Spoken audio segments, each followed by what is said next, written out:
Hey cats, what's happening? It's a hot one. I just checking our tomatoes. Yeah. Boy, that wet spring just really strangled these things. This one's almost dead. That one's almost dead. The one behind it's almost dead. We've still been getting a lot of tomatoes though, so happy about that. The jalapenos are doing wonderful. The eggplants are coming along there. And we've been getting plenty of zucchini and squash. So much that we've been giving it away. I got to get out of the sun. It is scorching hot today again. You know, I was talking the other day about how V and I settle down in the evenings and we like to watch YouTube videos. And being that the Sturgis rally just came to a close this week, there's been a lot of people posting videos about the Sturgis rally, and I really enjoy watching that. You know, you get the people that just walk up and down the sidewalk with their camera, so it's kind of like you're right there, seeing all the people, seeing all the bikes lined up along the street. Then there's other videos where they take you right to one of the camps, and you get to see what's going on there and hang out with them. Videos of people touring the countryside, seeing the Mount Rushmore, the Crazy Horse Monument, the Needles Highway, and the Pigtail Road. Yeah, all that neat stuff, you know, the bison. So I really enjoy watching those videos, but you know, you can call me old school if you want. Well, some of you probably call me an old fart. That's fine too. But as I watch these videos, I see how much things have changed with the Sturgis rally. Now, it's been quite a few years since V and I went out there, so there's been a lot of changes that took place since then. Been quite a few years since I stayed at the buffalo chip camp. And that's one of the things that I wanted to talk today about, and because the buffalo chip camp was one of my favorite places to reside when I was there. You know, I'd pack up the bike, load up all the gear, and I rode the bike there. That's part of the adventure, you know, being on two wheels, hitting the highway. It took me pretty close to 2 days to get out there. Somewhere around 1,600 miles one way. So there's the adventure and the ride, and there comes some pride with that, you know, arriving there at the buffalo chip camp with all that road dirt on your face and the sunburn. You go there and you set up camp, and you enjoy the week there. I think back then when I pulled up to the box office to pay, and I never made a reservation, I just pulled up there and walked up, and it was $75 for the week. And then they had, you know, these big open field areas, and it's like set your tent up wherever you want. That's your site. So I would pick out, you know, a prime spot that was somewhat within a reasonable distance to a porta pot, because you know I have to get up at night too. Didn't want to have to walk too far. And that was my camp. And then from there. You know, there was like a lot to do at the buffalo chip itself, but nothing like it is today. Today, it's almost like a city of its own. There's just a lot going on there.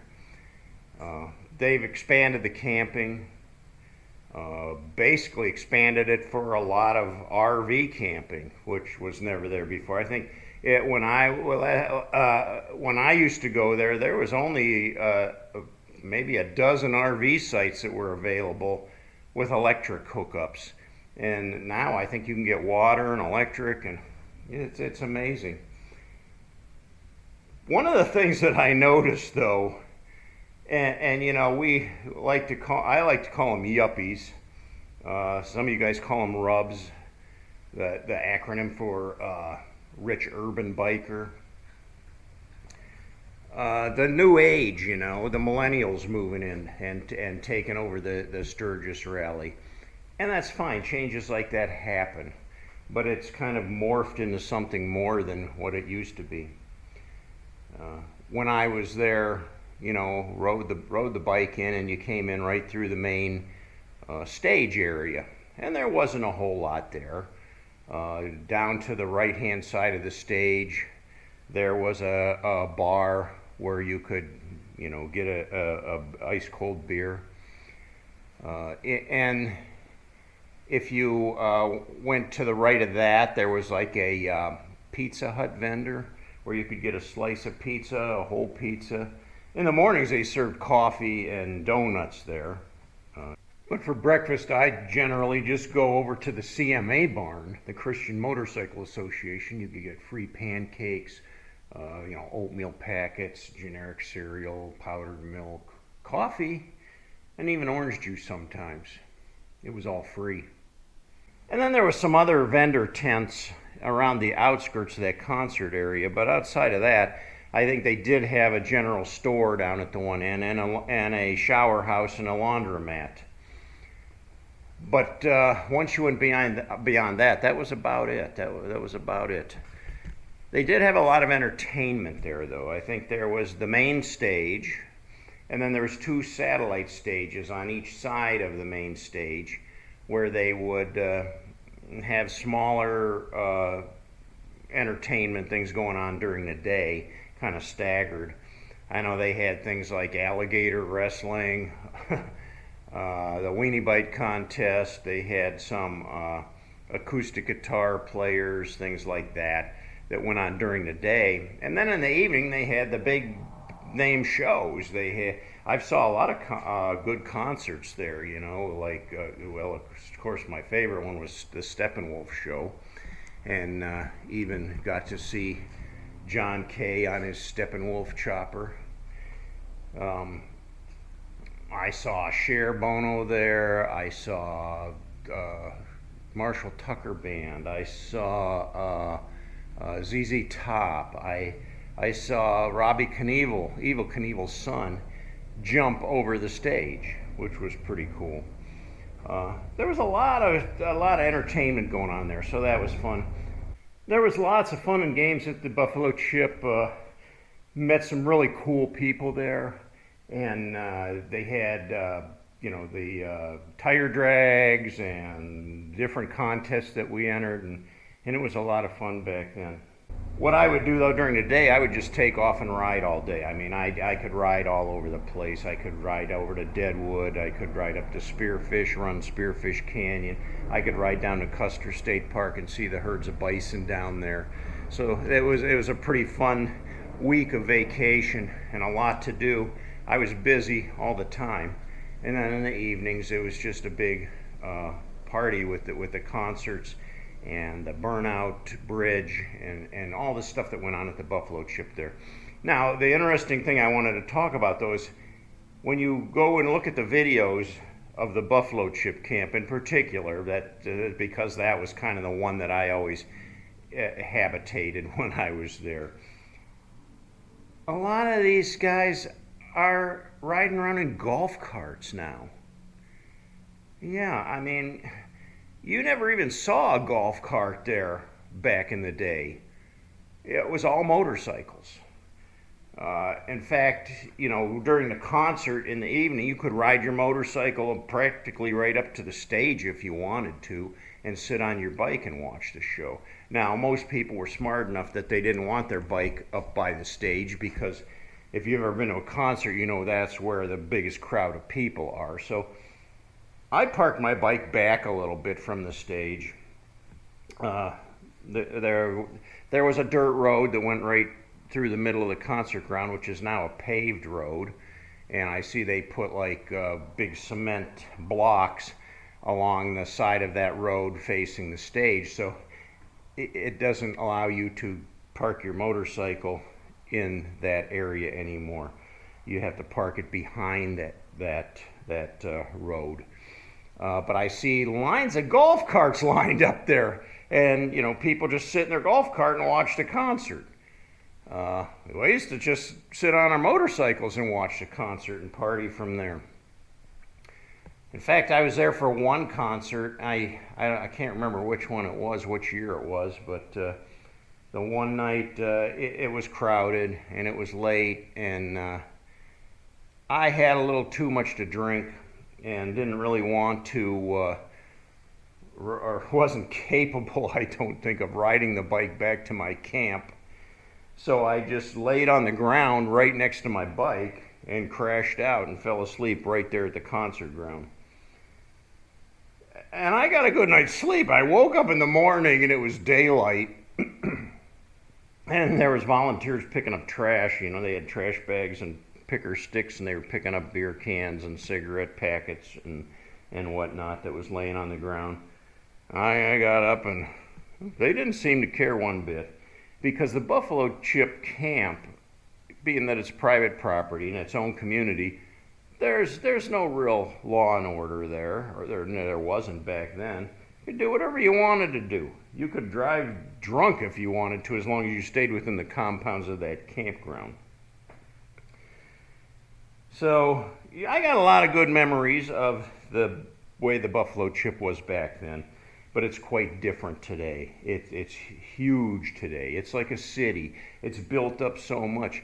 There's you know, and then you get all the big RVs that come in there, the toy haulers, and they're unloading their golf carts, and they're all riding around on these golf carts. I just found that kind of crazy. You know, you go to a biker rally and you bring a golf cart along and ride around in a golf cart. Won't be long, you'll see them riding their golf carts up and down Main Street in Sturgis. I'm thinking now, instead of calling them rubs, I'm going to call them rugs, rich urban golf cart riders. You know I like to tease. Well, that's kind of my rant for today. And you know what? Each to their own. If they're enjoying it and they're having fun, they're having a good time, then it is what it is. Being that I have those fond memories of the way it was, it's hard for us old farts to see change. You know, if I went back there again today or last week, how would I enjoy it? It wouldn't be the same, but could I still fit in? I don't know. Even walking up and down Main Street in Sturgis, you know, watch the videos of the guys that walk up and down through the crowd. It just seems like a different type of biker. Well, there's a younger crowd. There are some old guys there, and you do see some old school guys there. I notice you see a lot of like show bikes, you know, the show choppers that don't have a speck of dust on them, backed up to the curb there along the Main Street, just sitting there. And it's like, okay, well, I know they didn't ride that thing.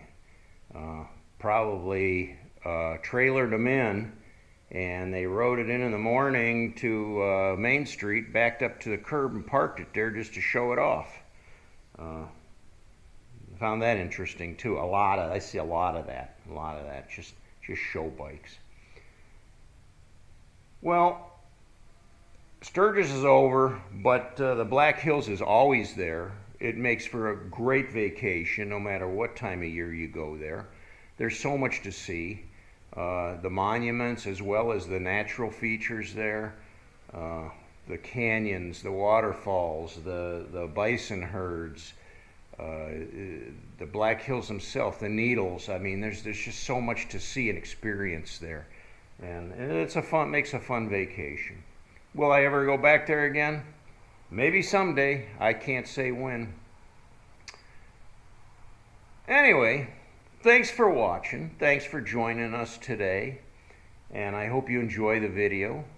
If you do, please give me a thumbs up. And if you haven't yet, subscribe to my channel. You won't be disappointed. We'll have more like this. We like to talk about motorcycle things, but we cover just about everything from my garden to camping in the trailer and whatever else mischief we get into. Well, thanks for watching, guys. Until next time, ride hard and die free.